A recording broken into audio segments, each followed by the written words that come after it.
എന്നുള്ള രീതിയിലാണ് പോകുന്നത്. ഒന്ന്. രണ്ടാമത്തെ കാര്യം നിങ്ങൾ ഈ സ്വർണ്ണമാല ഈ പത്രാത്തിന് വെക്കുകയാണോ മറ്റേ നിങ്ങളുടെ പത്രാത്തിനൊക്കെ വലിയ ബുദ്ധിമുട്ടാണ്. തലശ്ശേരിയിൽ നിന്ന് ഇതേ വണ്ടിക്ക് ഇതിന് മുന്നിട്ട് പോയ വണ്ടിക്ക് തലശ്ശേരി ഇന്നലെ കയറിയ വണ്ടി കോപ്പറേറ്റീവ് ഹോസ്പിറ്റൽ നേഴ്സിന്റെ അമ്മയാണ്. അവരുടെ കഴുത്തിലെ മാല പിടിച്ച് കഴുത്ത് മുറിഞ്ഞു. ബാക്കി 8 പവന്റെ മാലയാണ്. 3 പവനെ കിട്ടിയിട്ടും ബാക്കി കള്ളനെടുത്തുകൊണ്ട്. അതുകൊണ്ട് നിങ്ങൾ പത്രാത്തിനും കാര്യങ്ങളൊക്കെ ഇട്ടോ, പക്ഷേ മൊബൈൽ പോയാലും കൂടെ നിങ്ങൾക്ക് കിട്ടും. ബാക്കി സ്വർണ്ണമാല പോയാൽ നിങ്ങൾക്ക് കിട്ടാൻ വളരെയേറെ ബുദ്ധിമുട്ടാണ്. ഒരു കാരണവശാലും കിട്ടില്ല. എന്തിനാ നിങ്ങൾ വീട്ടിൽ നിന്നോ അല്ലെങ്കിൽ വേറെ എവിടുന്നോ ഷോ കാണിച്ചോ, റെയിൽവേ സ്റ്റേഷനിൽ വേണ്ട. അത് നിങ്ങൾ മാല പൊട്ടിക്കുന്ന മാത്രമല്ല, നിങ്ങൾക്ക് ശാരീരികമായിട്ടുള്ള ഈ ബുദ്ധിമുട്ട് കൂടെ ഉണ്ടാവും. കഴുത്ത് മുറിഞ്ഞാൽ നിങ്ങൾക്കറിയാം ഈ നേതൃത്വത്തിൽ കട്ടൊക്കെ ആക്കിയാൽ വലിയ ബുദ്ധിമുട്ടാണ്. ആ അറ്റാക്കൊക്കെ കഴിഞ്ഞ ഒരു മേടാണ്. ഇപ്പോൾ ഇത് പൊള്ളാച്ചിയിലുണ്ട് ഇപ്പോൾ.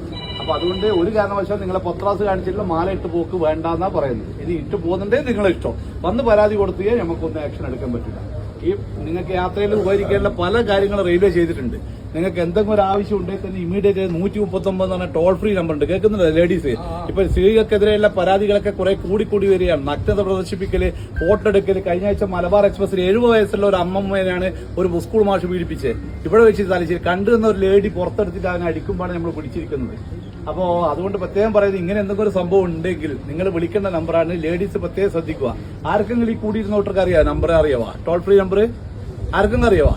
വളരെ മോശം തോന്നുന്നത് 130. നമ്മൾ ദിവസവും തലശ്ശേരിന്നോ എല്ലാ സ്റ്റേഷനും ക്ലാസ് എടുത്ത് വിടുന്ന എല്ലാവരും 139 എന്ന ടോൾ ഫ്രീ നമ്പറാണ്. ഡൽഹി 139. ഡൽഹിയിലായാലും രാജസ്ഥാനിലും UP-യിലായാലും ചെന്നൈയിലായാലും തലശ്ശേരിയായാലും മംഗലാപുരത്തായാലും ബാംഗ്ലൂരായാലും എവിടുന്നും ഫ്രീ നമ്പറാണ്. നിങ്ങൾക്ക് ഫ്രീ ആയിട്ട് വിളിക്കുക. എമർജൻസി ആയിട്ട് നമ്മൾ അടുത്ത സ്റ്റേഷനിലേക്ക് എത്തും. പക്ഷേ എങ്കിൽ അനാവശ്യമായിട്ട് എന്റെ ഷൂ പോയി, എന്റെ പഴയ ഡ്രസ്സ് പോയി എന്നിട്ട് ഒരു കാരണവശാലും വിളിക്കാൻ പാടില്ല. പല കുടുംബരും ഇപ്പൊ അങ്ങനെയാണ് പ്രവണതയുള്ളത്. അങ്ങനെ വിളിക്കുന്നുണ്ട്. അങ്ങനെ വിളിച്ചു കഴിഞ്ഞാൽ എന്താ പ്രശ്നം ചോദിച്ചാൽ നിങ്ങൾക്ക് 3ാമത്തെ പ്രാവശ്യം നമ്പർ ബ്ലോക്കായി പോകും. പിന്നെ 4ാമത്തെ പ്രാവശ്യം നിങ്ങൾ ഉച്ചവരോ ഉടവരോ പോകുമ്പോൾ നിങ്ങൾക്ക് നെഞ്ചുവേദനയോ ഏതെങ്കിലും അത്യാവശ്യ കാര്യങ്ങൾ എന്തെങ്കിലും അനുഭവപ്പെട്ടാൽ നിങ്ങൾക്ക് വിളിച്ചാൽ കിട്ടില്ല. അങ്ങനെയുള്ള അനുഭവങ്ങൾ യാത്രക്കാർക്കുണ്ട്.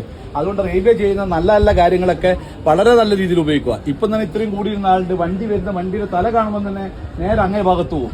നമുക്കൊരു പേപ്പറും 10 മിനിറ്റ് പോകും. നിങ്ങൾ മനസ്സിലാക്കിക്കോ. അതായത് നമുക്കൊരു പേപ്പറും 10 മിനിറ്റ് ഈ പോസ്റ്റ് പട്ടത്തിന്റെ കാര്യങ്ങളൊക്കെ എഴുതലും അത് ബോഡി വീട്ടിൽ കൊണ്ടൊക്കെ ഇല്ലു.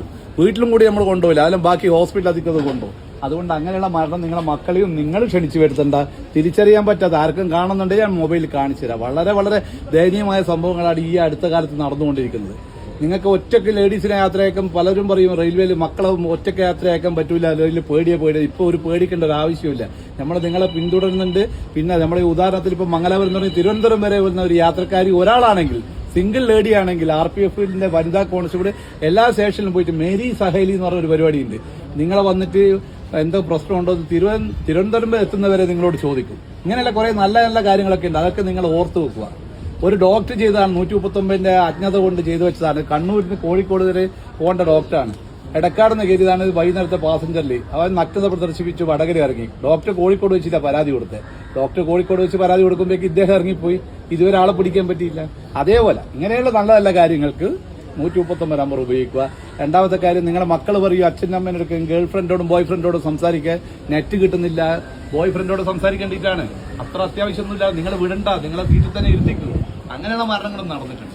നമ്മളെ അനുഭവ സമ്പത്ത് കൊണ്ട് പറയാണ്, നിങ്ങളുടെ മക്കളെയും നിങ്ങളുടെ കുടുംബവും നമുക്കും കൂടെ വളരെ വേണ്ടപ്പെട്ടതാണ്. ഭദ്രമായ സുരക്ഷിതമായ ഒരു യാത്ര നമ്മളെ കൂടി വാഗ്ദാനം ചെയ്യുന്ന അതിന്റെ പേരിലാണ് ഞാൻ നിങ്ങൾക്ക് ഈ ക്ലാസ് എടുത്തു തരുന്നത്. നമ്പർ ഏതാ ഓർമ്മയുണ്ടോ? ലേഡീസ് പറ, ഏതാ നമ്പർ? അത് നിങ്ങൾ മാത്രമല്ല, നിങ്ങളെ പരിചയക്കാരോടൊക്കെ പറയണം. ഇപ്പൊ ട്രെയിൻ യാത്ര ഏറ്റവും സുഖമാണ്. കോഴിക്കോട് നിന്ന് വണ്ടി കണ്ണൂരൊക്കെ എത്താൻ വെറും 50 മിനിറ്റ് വേണ്ടു. കഴിഞ്ഞ ആഴ്ച കണ്ടില്ല നിങ്ങൾ ഫേസ്ബുക്കിലൊക്കെ കാണുന്നില്ല, 50 മിനിറ്റ് വേണ്ടു. നിങ്ങൾ ബസ്സിലാണെങ്കിൽ 5 മണിക്കൂർ യാത്രയാണ്. അതുകൊണ്ട് തന്നെ യാത്രക്കാർ കൂടി വരികയാണ്. നിങ്ങൾ ഇത് വേണ്ട രീതിയിൽ ഉപയോഗിക്കുക. നമ്മളും നിങ്ങളെ കൂടെ ഉണ്ടാവും. ഓക്കെ.